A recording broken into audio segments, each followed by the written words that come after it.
Welcome to another episode of This Is Anything Goes. So, that is just a short example on what your partner would be experiencing when they try to open the door for you.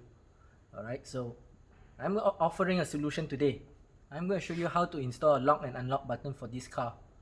Alright, so let's get to it.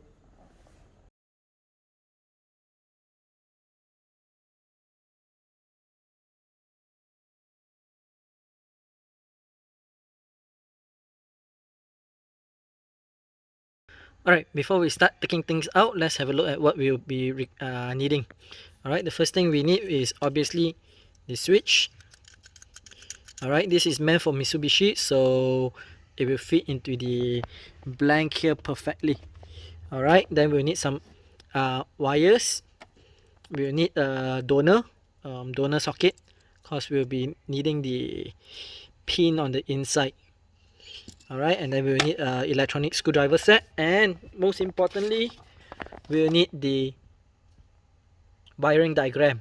Alright, so this was sent to me by the seller himself, so thank you, seller. I forgot your name, but thank you very much. Alright, so there's two sets of diagram here. One is for ETEX 2007 to 2010, and as well as ETEX 2011 and above. Alright, so the difference between the two is that the older ETEX seems to have a socket on the top, whereas the newer one doesn't. But my car is a 2010 model, but weirdly enough is using the 2011 ETEX. Alright, so yep. Okay, so the first thing we need to do is we need to actually remove one of these pins here. Alright, so this will be from our donor socket.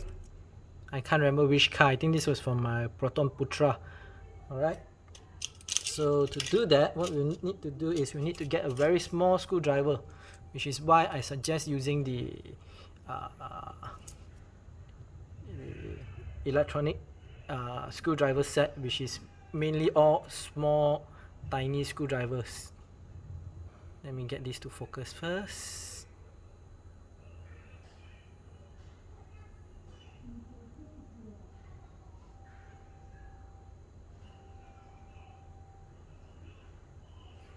Okay, so what you need to do is you need to put a screwdriver into this small little slot here. If you can see it, it locks the pin down.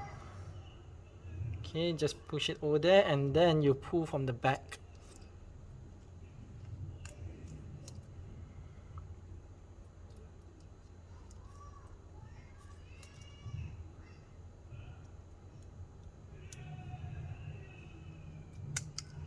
Oh, it just dropped off. Okay, so this is the pin that we are aiming for. Alright, then what we'll do is we will connect it with the extra wires that we have here.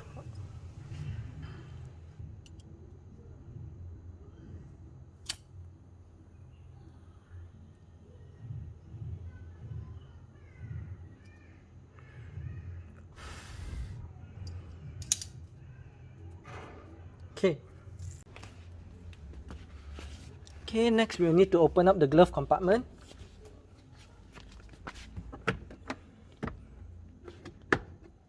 Okay, then just disconnect this and just pull this out. Alright.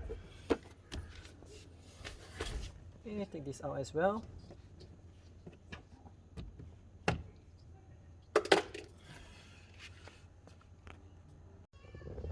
Okay, you should be able to see the sockets here.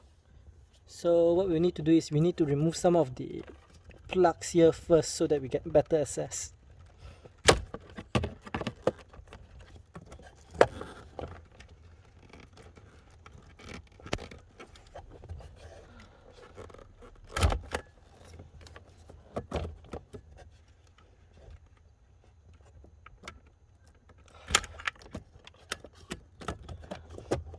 Right, I'm just tugging everything around.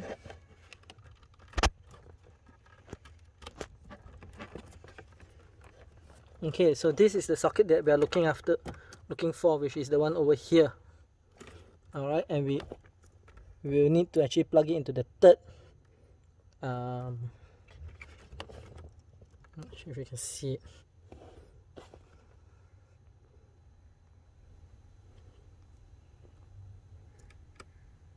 Okay, we need to plug it into the third one over here, which doesn't have any wires right now, which was the reason why we needed a donor. So it's as simple as just plugging it in.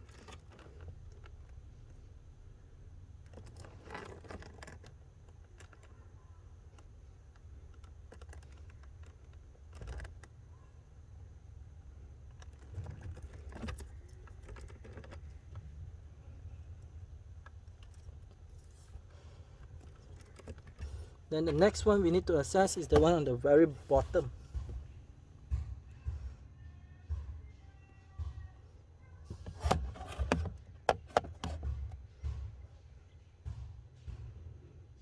Okay, the one on the very bottom here, this one.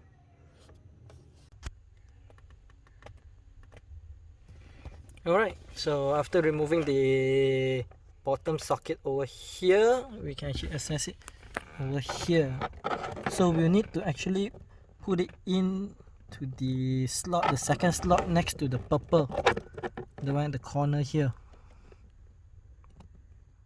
Alright, and it seems like there's no existing wire, so we need to take another donor pin, but apparently this donor pin does not fit because it's a bit too big. So I took another donor pin from another socket, a smaller socket. Now where is it? Okay, so I took it from audio player socket. Alright, so I guess I don't have to show you how I connect it. It's the same.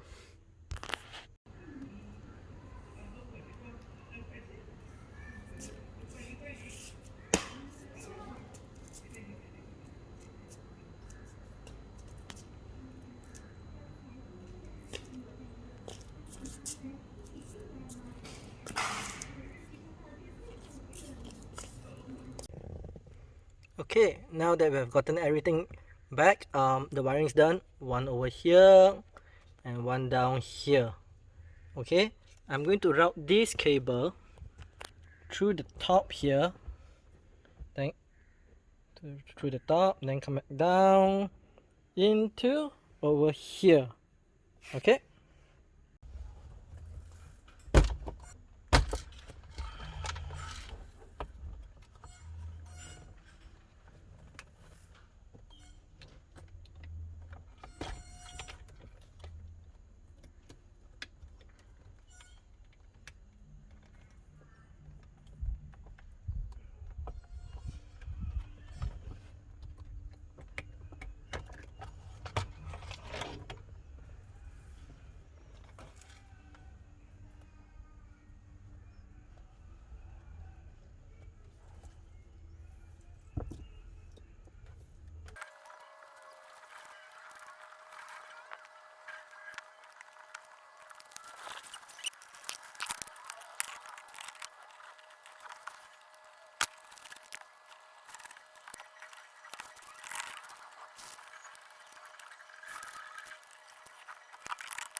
Okay, so now that we have moved the wire to this side, what we will need to do is just splice it open first.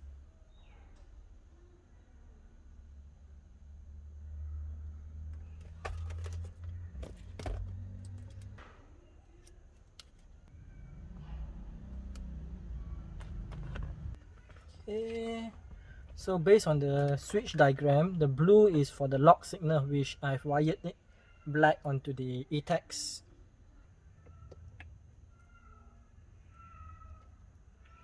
And the unlock would be the green one, which is wired to the red.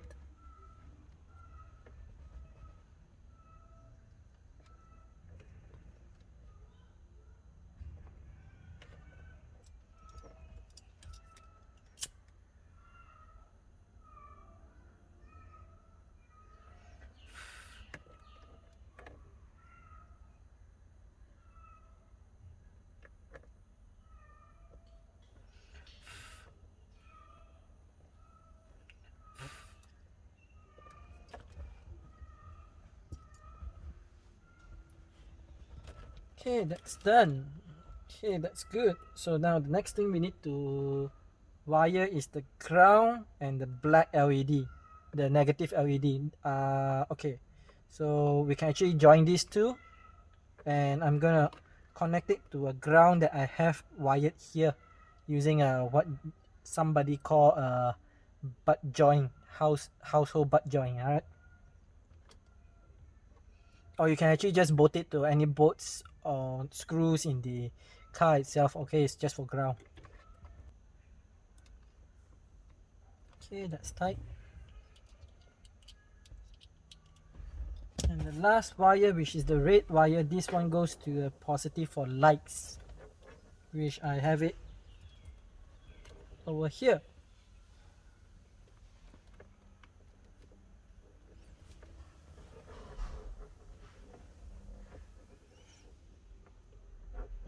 So for this, I'm gonna use one of these type of connectors.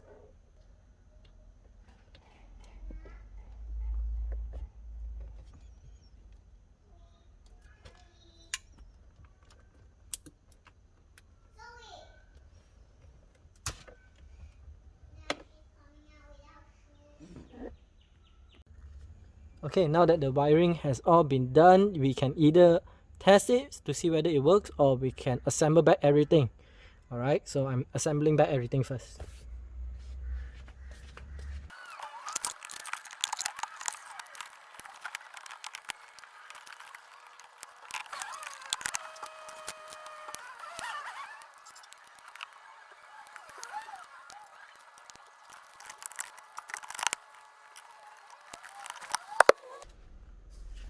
Alright, now that we have assembled back everything, let's give it a test. Alright. Okay, lock, unlock. Okay, watch here and down here. Lock, unlock. Okay, working perfectly fine. On to the summary. Alright, there you have it, guys. That's how we install the central locking and unlocking switch on the Proton Inspira, aka Lancer 08. Alright, so let's talk a bit about how long it took to do this DIY. It took me about 45 minutes to 1 hour, and this is inclusive of recording the ant war, ant murder. Alright, it's just one ant struggling against other smaller ants. Alright, it's a pretty simple DIY. With the wiring diagram that was given by the seller, it was even easier. Alright, so overall the DIY did not pose much of a challenge. It's just running 2 wires from the e-tags over to the button there, and the rest are all electrical. 2 ground and 1 positive, so total 5. Okay, but yeah, as you can see, I had to use a donor socket in order to get the pin for the socket of to connect to the e-tags. All right, but in the event that you do not have a donor, what you can do is you can actually twist your cable to the point where it's semi-rigid or hard, and then just poke it into the socket hole. All right, then give it a few tugs. If it comes loose, then you might want to make it a bit thicker, make the wire a bit thicker so that it slots in a bit more fitting. All right, the last thing you want is for the wires to actually come out. All right, so that is only if you do not have a donor socket. All right, for me I have, so what I do is I just use it. Okay, that at least ensures me a very secure installation. All right, but either way, if you use the other method, it's okay as well. Okay, let's talk about cost. In terms of cost, the button cost me about 90 ringgit, which is shocking for that kind of switch. 90 ringgit is about 22 US dollars, but I still paid for it because there's no other place that I know of that was selling that switch.